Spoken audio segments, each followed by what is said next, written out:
Hello, everybody, and welcome to another great episode of My EdTech Life. Thank you so much for joining me on this wonderful day. And as always, thank you as always for your support. We appreciate all the likes, the shares, the follows. Thank you so much for your feedback too, as well, as that is always welcome. As you know, we do what we do for you to bring you some amazing conversations that will help us continue to grow within our education space.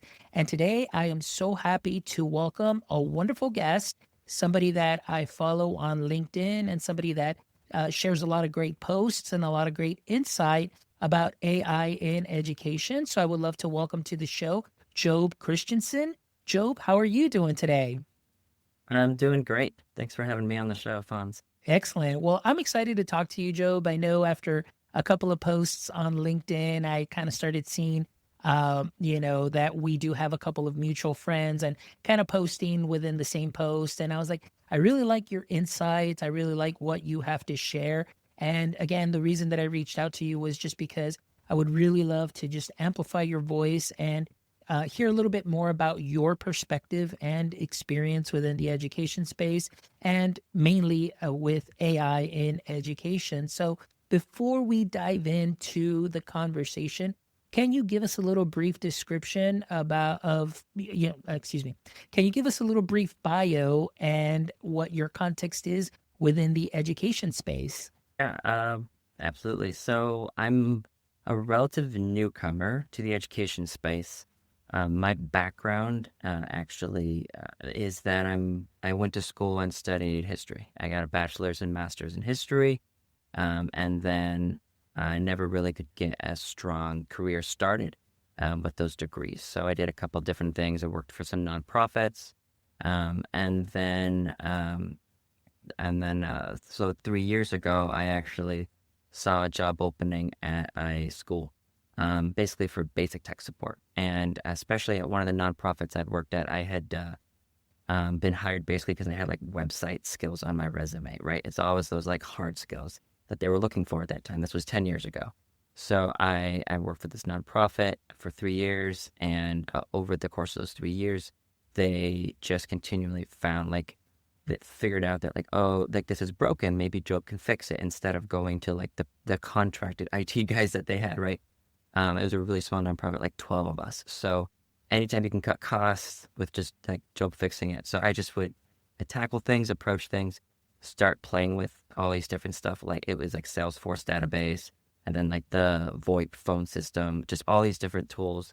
I just kind of cut my teeth on, and I'm not formally trained in technology. I just jumped in and learned it by using it and playing with it. So anyway, so I applied to this school, and I think they really liked that attitude of like, you can just learn by doing, and you have that like go get 'em heart. And so it was basic tech support for this school. So that was 3 years ago, and it's a K-12 private Christian school. So just to give you some of that background too, because that plays into just how I think of things and approach things. And I think that having that humanities mindset of those history degrees and actually has given me like a unique perspective. So now where I am at the school, after the first year, the tech director who hired me stepped aside, and a new tech director came in. And then this last year, instead of just being tech support, this new tech director saw that I worked really well with teachers. And so he kind of moved me over to being what basically is some sort of like a tech coach. I'm an instructional technology specialist now. So I work with the teachers to help them use the tools more effectively in their classrooms. But through this whole process, I really found that even though I was hired for like technology, and that's what a lot of like I'm the guy everyone called up for, like, hey, my computer's not turning on, Job. And I was there in 5 minutes. I was like the tech support you really wanted. But that wasn't enough to keep me passionate and going.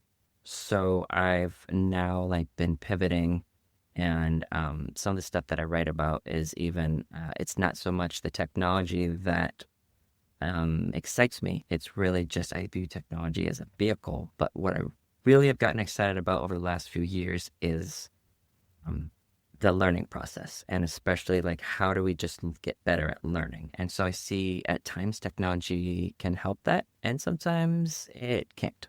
And so that's kind of my approach and my brief synopsis of all that. Excellent. Well, that's good to know, and that's good to hear your background too, as well, as I think that that will definitely, lend itself to this conversation very well, especially, in talking a little bit about that coaching with your coaching experience, which you saw in education, and especially with AI in education, and being that you are in a private school also as well. It's very interesting just to get those perspectives as well, because one of the things is, in the public school sector, it's depending on the size of your school. Usually, the Mhm. bigger you are, the more platforms you get to have, as opposed to a smaller school due to funding. You have to be a little bit more just tight with your money and budgets and so on. So, getting that experience, and of course that perspective from private school too, as well as teachers and students, how they are interacting with a lot of platforms. I would definitely love to hear that. So I want to ask you, Job, Mhm. just on your own, before getting into education, I would love to hear what your thoughts were November 2022, taking it way back. And as soon as, ChatGPT was out, what were your initial thoughts? Were you an early adopter? Were you kind of a wait and see kind of guy? Or did you just really kind of wait it out until you said, okay, let me see what this is all about? So I would just love to hear your experience through that. Yeah. So I had started at the school that previous August. So I'd been there, I don't know. So November was like 3 months in, right? So I'm 3 months in. I was aware it came out. I went and made an account at OpenAI, ChatGPT. I typed one prompt in, like not knowing how to prompt, right? And it was something about like create a guidelines or policy for our school. I saw it and then I was like, kind of cool. And then I didn't touch it for a long time. My thought was just, this was, I'm kind of a slow adopter in general with technology in my life. I just kind of grew up that way. I was kind of behind the curve. So I want to be aware of things, but I don't always use the things. And so at the time, I was just apprehensive because I didn't know really what AI was. And I was worried it was kind of like the way that it's portrayed in media, that it's had like a life of its own. And so it was kind of like skeptical, but maybe optimistic, skeptical, but I'm not someone who's just gonna like jump in and use it right out the gate. Excellent.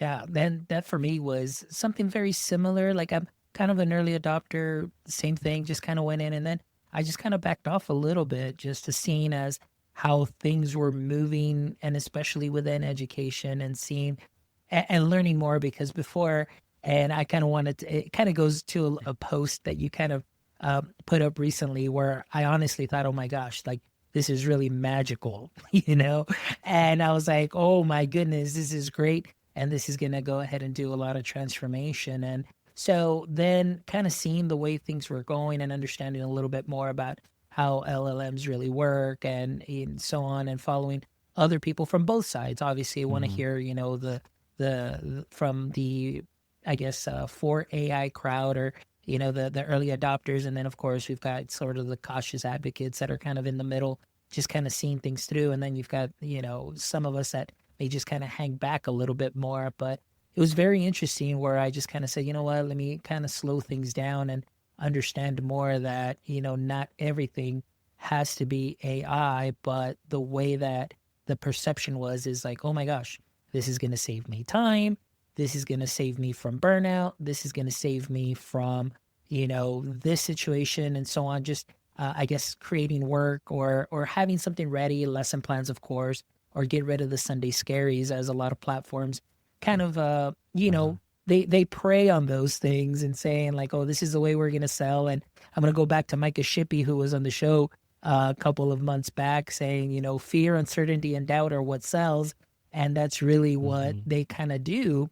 And coming back from Misty, there were many platforms that are out there, and you're kind of starting to see kind of like the top five that are really kind of getting out in the forefront, and kind of being, I guess you would say, the educator favorites. But I want to get your thoughts on that as far as when you started seeing it, within with your teachers, or, were your teachers early adopters too? And as you were kind of going through and helping them out, were you seeing some of the things that they were working on? And what were your thoughts on that? I'd say we had a handful of early adopters. Um, but in general, it's just a lot of like caution. Um, and so I think actually where I've really started to see it like um, creep in or just appear is not with the tools that are built as AI specific, but in the tools we're already using. I started to notice there just be AI features start to appear. And that's when I started to become a lot more conscientious of this is going to be in here whether or not we are actively choosing, right, to sign on we're using AI. It's just appearing in the tools we're already using, and so unless we're just going to get rid of all the tools, we need to figure out how to use it, Okay. Excellent. basically. So Yeah. now, did your teachers, as far as being able to use it, and were they using it? How were they using it? Was it mainly just for like, worksheet creation? Or was it, what were the initial, ways that they started adopting the technology? Yeah, I think especially that first year we Hmm. kind of put out a like it was kind of like banned. It was basically Okay. I think especially like no students. But if teachers want to, they can. And then the second year it was more okay, here's kind of like some rough guidelines. I don't know, it's kind of foggy in my mind. Um, I would say the teachers that use it, I know the one that was a really early adopter and now is kind of like one of the main people in the building I go to if I want to have a discussion about AI. I She generally I think uses it to help create like lesson plans and things. She's not someone who uses worksheets, so it's not like that Hmm. doesn't appeal to her. It's all about like lesson plans, rubrics, helping to revise or come up with new projects. Like think of more like using it as a thought partner. Is how that teacher especially is using it. Um, I'm trying to think about the other teacher, but generally, those teachers are specifically a lot more tech savvy, and so they don't. I don't actually get a lot of interaction with them because they don't need me. They don't need to ask me for questions or even to necessarily fix their equipment. They just can pick up something and run with it, and so they just were given the freedom to do that on their own. Excellent. Yeah. So as the kind of of course, the progression of AI from 2022 and its initial stages, like you said, uh, thinking of it as a thought partner, and of course, we have so many names for it too as well, that kind of letting people know like this is not going to, or should not be your tool to just offload everything, but it's just supposed to be that tool to help supplement or help improve, the learning process, or maybe within the lesson plans and so on. So I want to ask you, now that you've seen this kind of shift and now that you're more familiar with a lot of the platforms out there, what are your initial thoughts now that you're seeing, now it's basically maybe about five platforms that are really, kind of garnering everybody's attentions and everything. As I saw at ISTE, usually it's about those five that are there that are kind of weeding themselves out and coming up to the forefront. What has changed as far as your perception of the use of AI in education?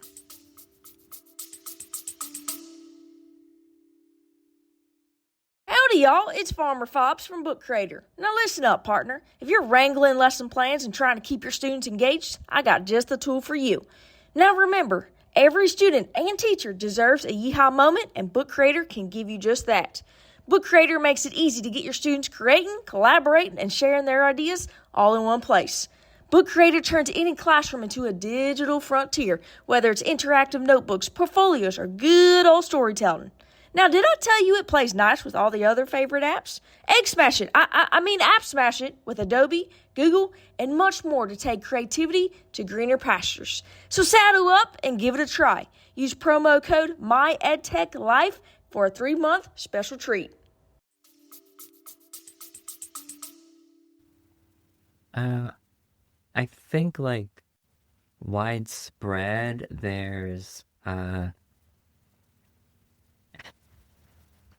guess it's like you said that the educators are recognizing that it can help save time. Um, it's hard for me to this is partly why I'm on LinkedIn a lot and I'm interacting with people because I want to get that outside perspective because otherwise I'm going to end up in my own little private school bubble, right?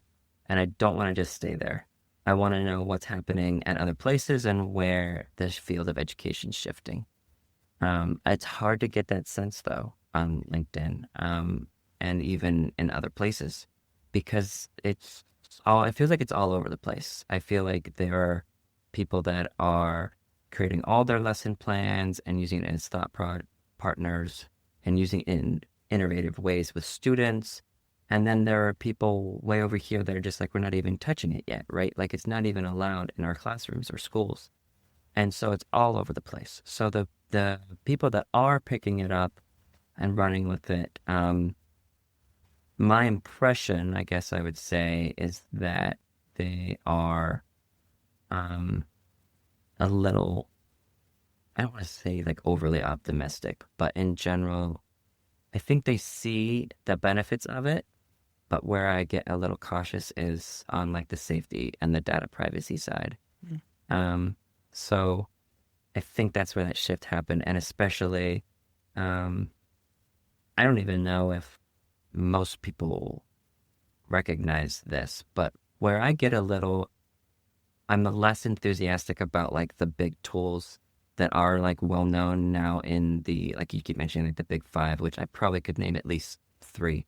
And they're just wrappers for the LLMs. And so it's just like pre-packaged prompts for educators to use. And once I put two and two together and figured that out, I'm like, oh, like this is less exciting. Like I thought they actually built a brand new, they call it tools, right? You go into one of the big five, right? And there's like 150 tools specifically for educators, right? And they call them tools. And I'm just like, the tool is just a pre-programmed prompt that's talking an API back to the LLM. So if you know what you're doing, which some of the teachers I interact with do, they don't even go to the big tools. They just go to the LLM because they can actually get what they want faster than trying to work through a prepackaged prompt. If you don't know what you're doing, and I think that's where the shift has kind of come, educators a lot of them don't have the time. I refuse to believe they don't have the skill. I think we are capable of learning and picking up new things. But I think a lot of them just don't have the time to go to ChatGPT and learn how to prompt the way they can get what they want. So they pick up one of the big five tools and someone like shares with them, hey, I can get you like a rubric and a lesson plan in 10 minutes. And I think to themselves, oh, wow, like I only had 10 minutes today and I couldn't get done what I wanted to do. I'm going to try this. And so that's where that shift is happening. But I still think it's like, if you're using one of those big five tools instead of like an LLM or actually learning all the background, I feel like you're stopping yourself short of actually using it in a creative and innovative way. And it just becomes another tool. Like it just becomes another tool. Yeah. And the big thing is that it's a substitution. I think I hinted at this in one of my recent posts. I was talking about like AI, we're still at the level of substitution and I'm not seeing much that's at the level of modification and reinvention, which what I'm talking about is the SAMR model for using EdTech in schools. And this year I have a newsletter at my school that I started, and I've started actually educating the people in my district about like the SAMR model, because I think this is actually kind of I don't know how many teachers actually know about it, right? And so everything that I'm seeing from most of these big tools are, like you said, like you can just make like a worksheet. That's the same as what they had before. We're just making worksheets faster. So we're just we're just doing the same thing we did before, but we're doing it faster. But are we actually doing it better? And what I care about, like, is my guiding light is now like, how do we learn better? So if worksheets were working before, why do we actually need AI? We can just keep doing what we were doing before. Or, you know what I mean? Yeah. No, and that makes perfect sense, and there's a lot of things that I want to unpack there.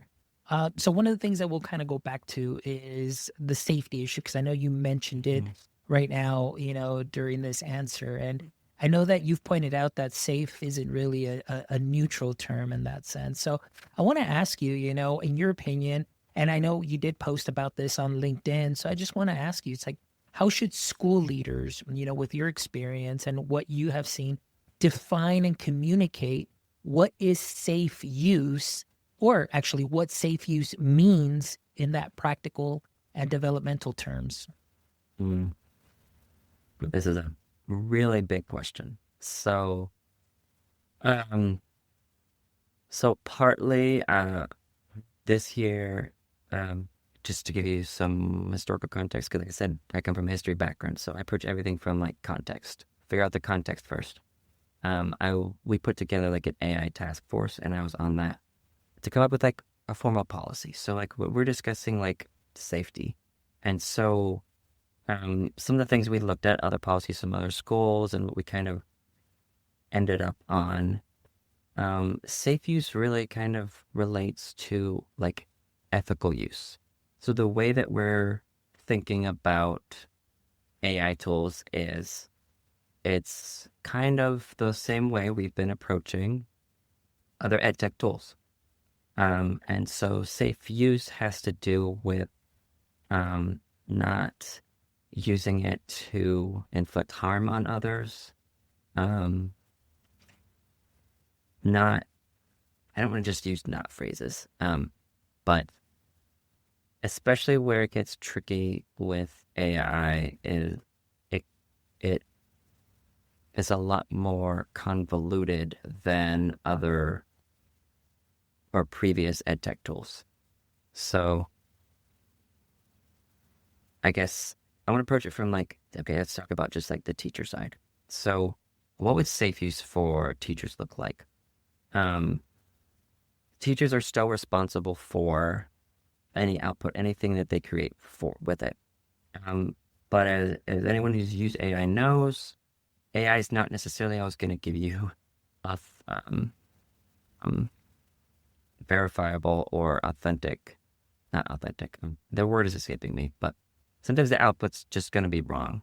And so safe use is actually putting on your thinking hat and actually vetting what you're getting. Where I see some really big flags and some shocking stories from educators is when they put information into an AI tool that contains like private information about students. And so the tools on the back end, we don't know where that data is going. So that is an unsafe use, right? That's like buying a billboard and just posting that student's information on there. You don't know who's driving by that billboard now and taking down that student's information. So on the teacher side, that's definitely like unsafe use. On the student side, it's all kind of the similar things, like don't put your private information in there. But where I would actually almost think of safe use as a misnomer. I don't know that there is a genuine, real safe use. Mm-hmm. In the sense that if you think something's safe, you can use it freely without any harm coming to you or to others.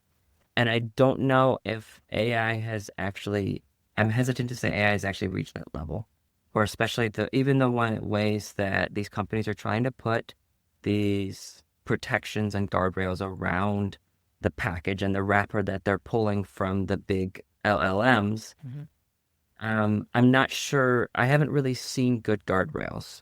And so in that sense, I'm hesitant to actually say it's safe. If we want to actually jump into what do I think some of the issues are, I actually, when I test out an AI tool, I don't just read their privacy policy. I create a teacher account. And then especially if it has like a student-facing side, I have a dummy student account. And so I'll make assignments from the teacher and then I'll send it to my student account. And interacted with it as a student would. And so where I really don't see these tools as being safe are the things that I test. And sometimes it puts me in a dark mood, but from my background working in tech support, I would actually see sometimes what students type in Google, right? So if you just take how a student uses Google, how they might approach using an AI tool, they're probably going to start using it the same way as they used Google. And so students might start typing in things that are giving social emotional cues, things like, I don't feel safe, I might be depressed. I've literally typed into an AI tool, like, I didn't explicitly say I was running away, but I was typing in questions as if, like, how do I buy a plane ticket to meet up with my friend, right? And I wanted to see if the AI tool would pick up on, does it actually know that the student wants to run away? Because an adult would pick up on that and they would intervene. And so some of the tools did okay. And then where I get hesitant, though, is it just says, like, I sense you're in distress. Please talk to an adult. But then it might just move on, and the student can just keep typing in, and it would just move on as if nothing happened. Whereas an actual adult would recognize that and intervene and need to have a conversation. Like, there's something's going on with the student. And so in that sense, none of the AI tools that I've used, played with, and now I have a list of over 20, 25 of them, I think, have sufficient guardrails to actually say, these are safe for use. You can trust your kid using it without any intervention, right? Because to me, that's what safe means, is they can just go on there. No one ever needs to read the logs. It's going to alert us if something happens. None of the tools properly alert. Like, I don't know what other schools are doing. I just know what our school does.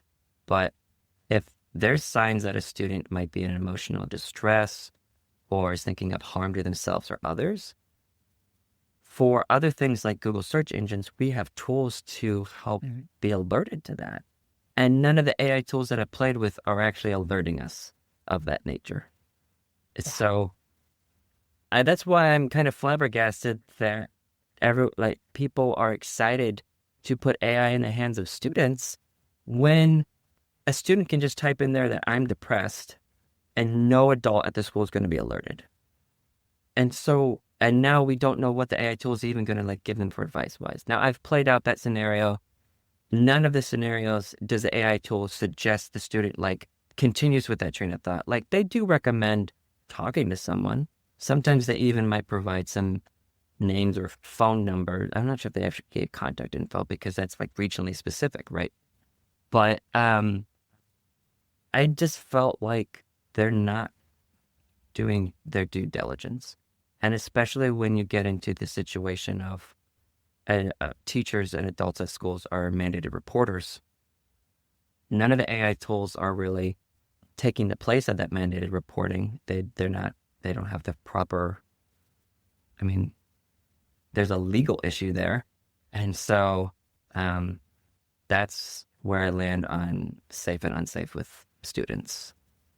That was a great answer. I loved it. And especially, everything that you described and just covering there, oftentimes, like I said, it's as educators, sometimes we get overtaken by the excitement of getting shiny stickers or fluorescent shirts or getting invited to a party, for a particular app. And we're just there and we think like, oh, okay, they're pretty cool people. And sometimes we tend to overlook the fact of, once I use this app, is it doing what it should do? Does it have the proper guardrails there for student safety? And is there anything that is going to warn or alert a teacher if there is an issue like you talked about? And you're absolutely right in thinking about that. Usually I'll go look in the terms of services too as well. And I'm just there looking at details and, looking very closely. And for the most part, it always says like, no, we don't keep your information. But as you keep going, then they'll say, oh yeah, by the way, we would use your information for third parties and so on. So it's almost like we're going to give you what you like here in this first page, but we know you're not going to continue reading.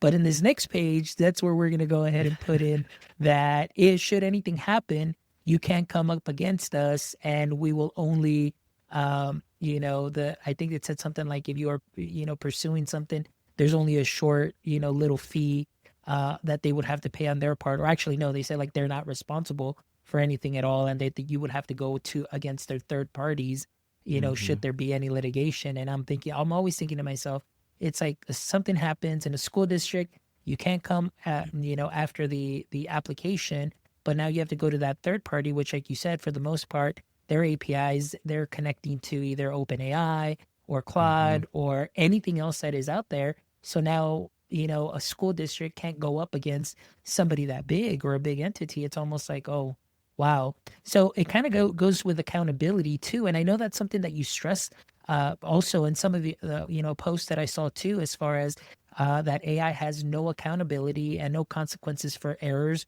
or hallucinations. So I want to get your thought process on that in this question. Being that you have, a history background, one of my biggest concerns is always applications where they say, hey, you can go ahead and talk to George Washington. You can go ahead and talk to Martin Luther King or, Amelia Earhart or, anybody else. And to me, like Rob Nelson said a couple of episodes back, it's like that digital necromancy. And sometimes I'm thinking, well, how do we know how accurate what the history that they're getting is? Because since these applications are scraping everything, whose history are they getting? And is it in line with what that particular state is seeking? And so what answers are they getting? So those are my concerns there. Now, for yourself, having that history background, what are your thoughts on applications that are student facing where they can go ahead and talk to, a historical figure? Yeah, I tested out a few of the tools in that regard, because initially, even though I'm a little bullish on like AI for students, I did think that if you're going to use AI with students, doing some sort of interactive chat like this would actually be really beneficial. So with my experience with some of the ones I tested out, the best ones are the ones that aren't just relying on how the model was trained, basically. So if you're going to do that as a teacher, you should be having some sort of not a script, but like, I think you can like attach files or be very clear in how you want that historical figure to respond. So you're not just trusting AI to come up with, oh, the historical figure had acted in this way and had this background in this history. If I was going to do that, I would say, okay, I want to create a chat activity about George Washington, like your example. If as the teacher, then I should go in and provide AI with, these are the characteristics of George Washington. These are some of the famous historical events I want you to touch on and reinforce for the students' learning.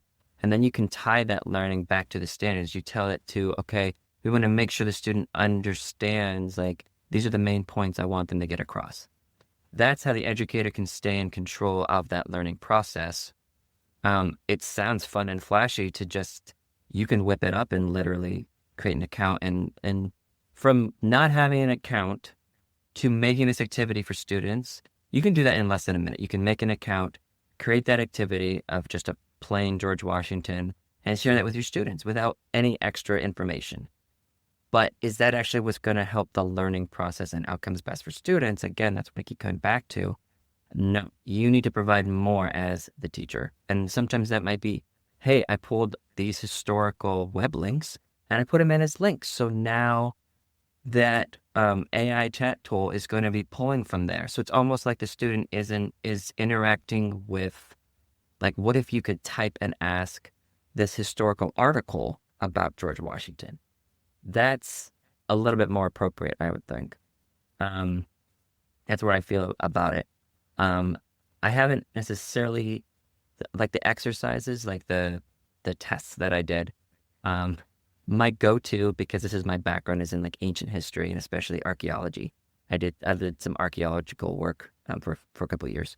And so what I do is I've made some activities where a student is interacting with a generic archaeologist, and I want to reinforce these points.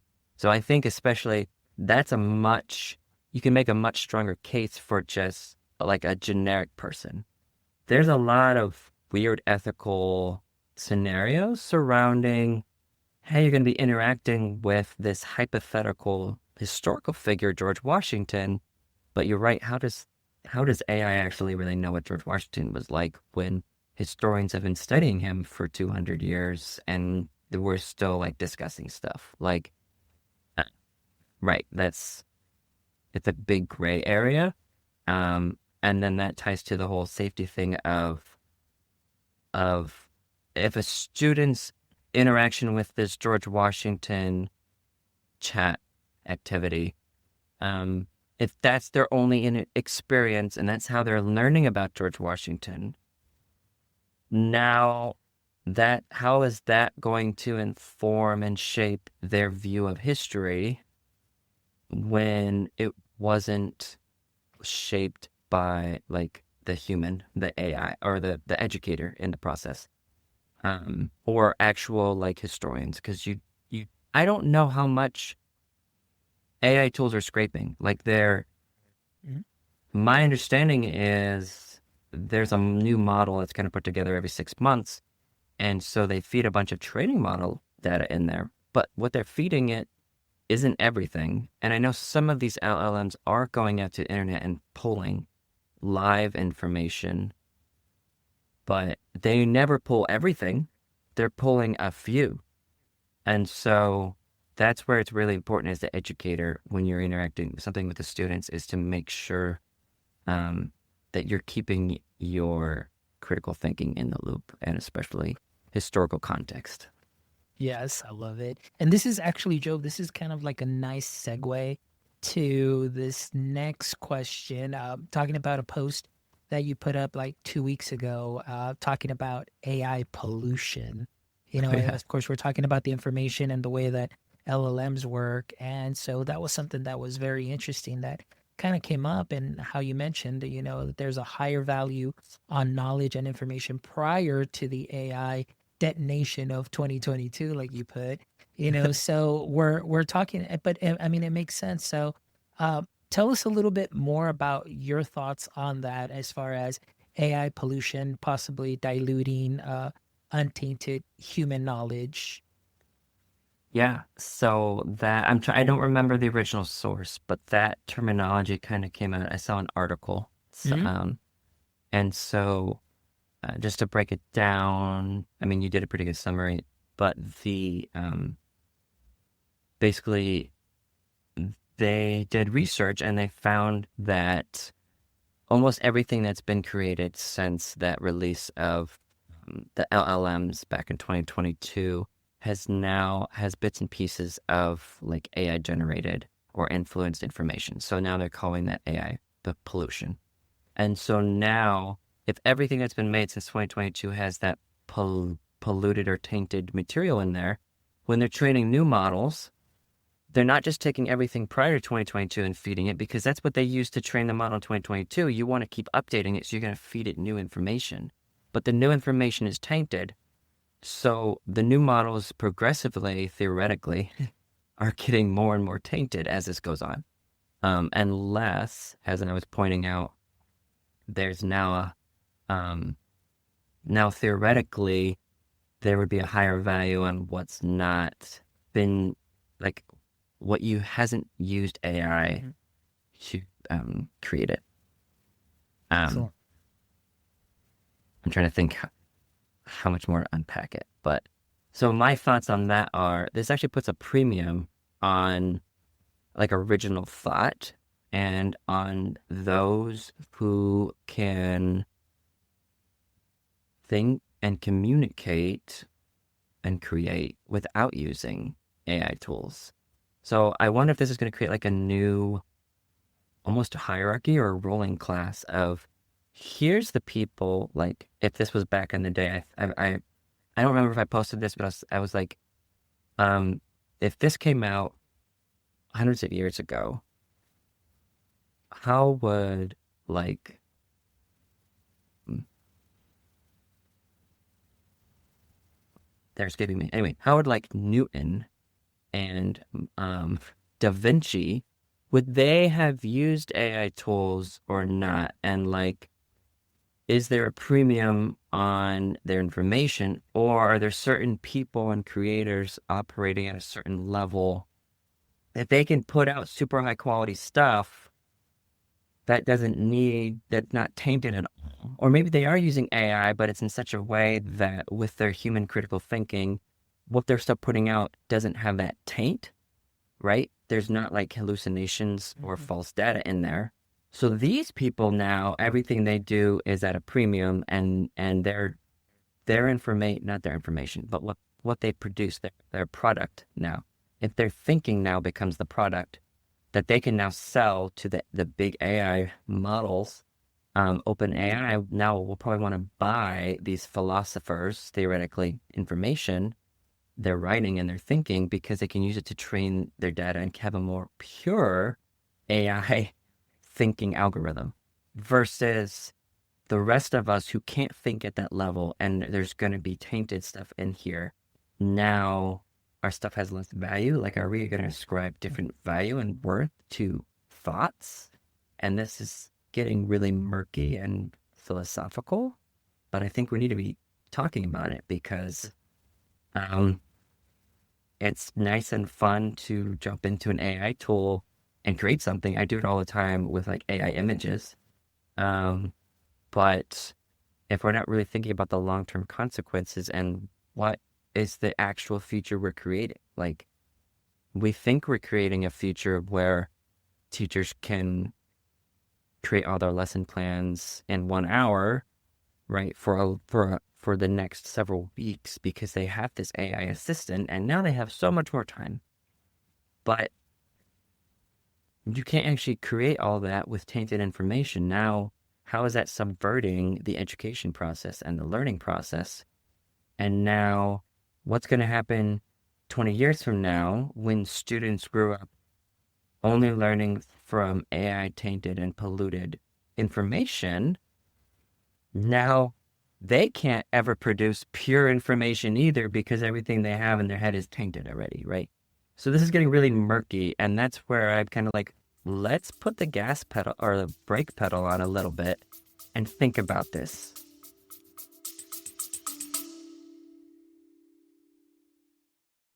The way we learn is changing.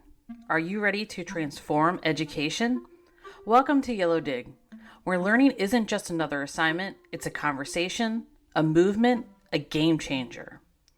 With Yellow Dig, students engage naturally, sharing ideas, exploring concepts, and driving conversations that matter. No forced post, no busy work, just real learning. Educators, you'll see the difference. Higher engagement, deeper understanding, and a thriving community of learners who want to participate. From higher ed to workforce training, Yellow Dig fuels curiosity, collaboration, and connection inside and outside of the classroom. The future of learning is here. Are you in? Yellow Dig, connecting minds and igniting possibilities. Yes. No, I love that, and sometimes, and I'll let you know kind of my reflection, being at ISTE and moderating an AI panel. What it seemed like is that there was this kind of switch now where before, I think we kind of went at it. And now, in other words, we're working backwards now. So at the very beginning, you had all those speedboats that just ran with it and were using it and implementing it in everything. But now, we're 2025, July 2025. And now the conversation is like, okay, now let's kind of reel it back and kind of just make a pause and kind of start really focusing on that teacher aspect, where before it was just go, go, go, whatever you can figure out on your own. There were no rules, maybe many districts didn't have anything in place, but now those conversations are slowly coming back and being, okay, now we need to be very cautious, have that responsibility as far as how we're going to talk to people in our district, and not just including district members, but we're talking about parents too, because some of the questions came up were, well, what if there is a parent that chooses to opt out of using one of those platforms? Or have you as a district informed parents of the platforms that are being used in the classroom? Because sometimes we know that as individual teachers, they go to a conference, they may come back and they may start using a tool that may not be something that is allowed in the district. And now have you told your parents that this is being used and how that information is being used and how you're using it to input some of the student information? So those are some of the conversations now that are kind of coming to fruition and kind of slowing down a little bit. But as far as, seeing those big five, for the most part, and then you're starting to see also a lot of smaller apps that are kind of coming out and, trying to really get into this space. And I know that there's a lot of money that is backing this space, a lot of investment that is going into a lot of these applications. And so they're moving forward, they're doing their thing. And, my thing is like, how long will this last? And if it's something that is just going to continue to grow year after year, which I think it will, because everybody's like really pushing it. And, it's already in most of our classrooms and it's being used. But I want to ask you, just to kind of wrap up, if for our listeners that are out there, that this is the first time they get to hear your thoughts and your experience and so on from this conversation, what is one thing that you would hope that they would kind of carry forward and be one of those practices that maybe they either use themselves or something that they may share with their district? So what is a one key takeaway that you would just love to share with our listeners?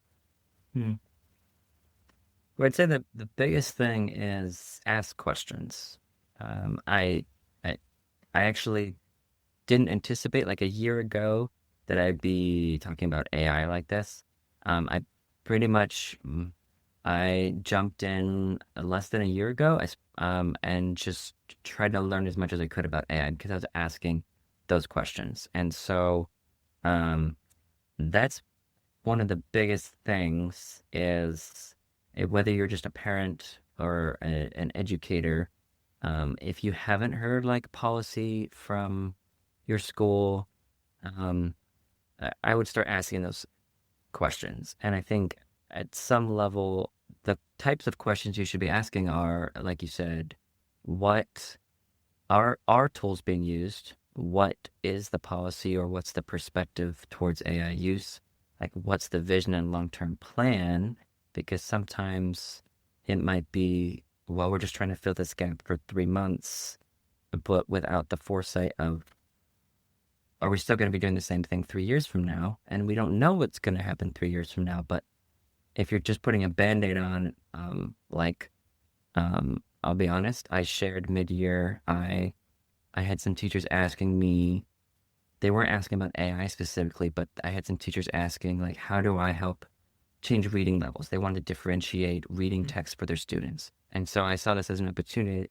It took some time, and I went in and I showed them a couple of AI tools that they could actually put in their text and then change the reading levels so that they could help students. And I didn't have this long conversation about what AI is. I just knew right now we're mid-year, they just need this little thing. And so I don't even think they necessarily used it that much. All they knew how to do was, I could change reading levels, right? That's like a really quick, small thing. And that isn't necessarily something that I think needs to be communicated to the parents, because that's actually something where there's not really that much of a risk of hallucination, right? The information's already there. It's just changing the appropriate reading level. And so I think where parents especially need to be asking questions, though, are when it gets into the gray areas of, are teachers using AI to help give feedback and grades? And that's where I've seen some lawsuits around the country where teachers have been doing that and providing comments without being transparent. And so that goes in tandem with asking questions. On the other side, if you're actually like a user of AI, the big thing, and this is what we're reinforcing in our policy that we're going to be rolling out, transparency. So when I use AI, whether it's to, I mean, you never really see this on my posts on LinkedIn because I don't use AI to write my posts. But if I used AI to help write text, I put a little disclaimer. I used AI. I used like this model, like you say, who it was. And then that's like part of what I would consider good standard operating practice now with AI. Be transparent that you use it and what you used it for. Otherwise, you're going to start to mislead people about who you are and what your thoughts actually are. I love it. Well, thank you so much, Job. I really appreciate it. This is such a great conversation. And I really want to say thank you so much for just kind of meeting with me here, having this talk and hearing your perspective. And I think I definitely took a lot of valuable gems, I should say, that I definitely want to dive in. And you definitely had a lot of great sound bites that I can't wait to share. But thank you so much. Now, before we kind of wrap up with our last 3 questions that I always ask all my guests, I would love to give you a little bit of time. Can you just tell us, for our audience members that are listening, and especially if they are on LinkedIn as well, or if they're on different social media platforms, can you please let our audience members know how it is that they might be able to connect with you? Yeah. So I'm most active on LinkedIn. You can look me up with just my name, Job Christiansen. I don't think there's anyone else out there with that name. I'm not, I use other social media, but not, it's all like personal. So I also, if you like longer form stuff, I do have I have a blog website that's called Seek, Grow, Align. And that's where some of it is like personal blog stuff, but also that's where I put like book reviews. So, if I read a book, and mostly I'll do this with education focused books, but sometimes non-education. But anyway, I'll read a book and then I'll write like my reflection book review on it. And it'll just be pages and pages, just stuff that the character count doesn't fit on LinkedIn. So I post it there. And that actually helps with my learning process. So if you want to know like my deeper thoughts, it's all on that separate site. Excellent. And what was the site one more time? It's Seek, Grow, Align. Okay. I can send it to you. Yeah. Is it seekgrowalign.com? Yes, seekgrowalign.com. Okay. Perfect. Excellent. We'll definitely make sure that we link that on the show notes as well. All right. But before we wrap up, again, last 3 questions. So, Job, I hope you're ready to answer. And here we go. Question number 1. As we know, every superhero has a weakness or a pain point. For Superman, we know that Kryptonite kind of weakened him. So I want to ask you, Job, in the current state of AI in education, I would love to know what your kryptonite is. My kryptonite, like what I spend a lot of time talking about, it has to be the whole safety issue, is particularly with the fact that we can't hold AI accountable for its output. So I would say that lack of accountability is just like that thorn. It's constantly jabbing in my side. I'm like, yeah, this is cool. I use a new tool. And then I'm like, wait, we can't have accountability yet. And so it's just constantly there. And I don't know how to resolve that. There's just tension when I'm playing with tools. Excellent. All right. Great share. Great answer. I love it. All right. Question number 2, Job, is if you could have a billboard with anything on it, what would it be and why?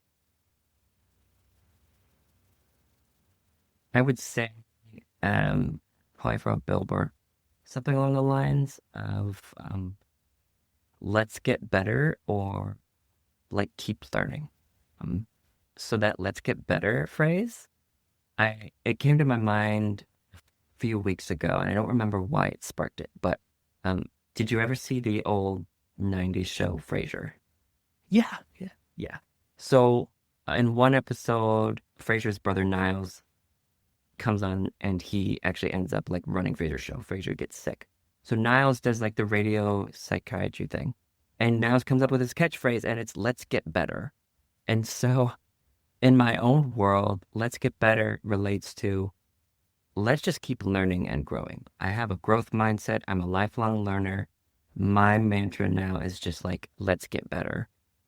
You're never really going to be done learning, and you're never going to reach this like perfect stage. And so I just have that like in my head now, and I keep thinking about it. Well, hey, that works. That's definitely a great message to share because it can fit into so many, categories in life. Like you mentioned, you never stop learning. And for anybody that's going to get better at anything, it's just to continue to pursue that knowledge and just practice, and it's just repetition and things of that sort to get to that point. So I really like that. Let's get better. And it's so simple yet so powerful. Right now you got me really thinking on that, and I'm like, yes, let's get better. All right. And my last question for you, Job, would be is if there is one person that you can trade places for or trade places with for a single day, who would that be and why? Man, I know you gave me time to think about this, but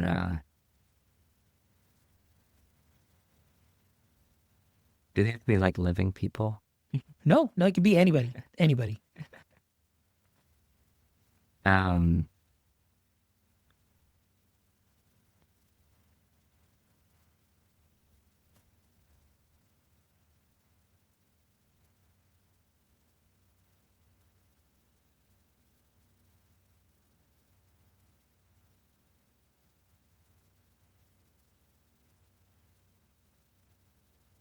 I'm sorry. Sometimes it takes me a while to think of things. Oh, don't worry about it, Job. It's all good. Don't worry. We can edit that part. But yeah, just anybody. It could be anybody.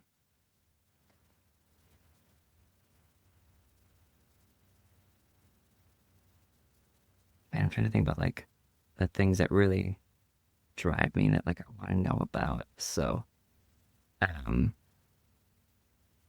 like the mysteries that keep me up at night. Mm. So,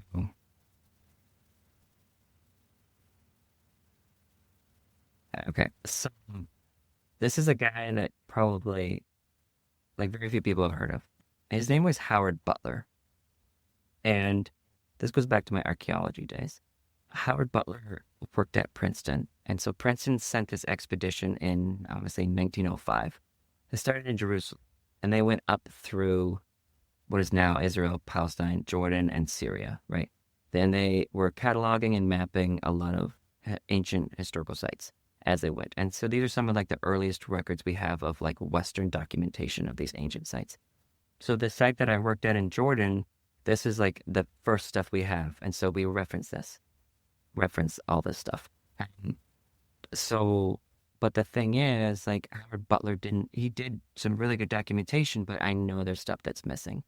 And I wish I could have been him for like the day he first came to this archaeological site that I worked at. It's called El Jamal in Jordan. And I wish I could have been him for that day to see it like in the state it was in 120 years ago. I know what it's looked like the last 10 years, but a lot of it's like collapsed, fallen down. There's a lot of stuff that's happened in between. And even though he has really good documentation, the photographs are not good and there's stuff missing from documentation. And I just wish I could like see and experience that wonder of what it was like in that state, right? That's just, I love, I just love like stuff preserved in time. And so it just would have given me a lot of perspective on the people and what happened there it's basically lost, right? We're never gonna know certain things that Howard Butler saw. Excellent. That is a great answer. I love that. I think that's the very first person, or you're the very first guest that goes back and chooses a historical figure of that sense, and that's very interesting. Like I said, I never thought about that.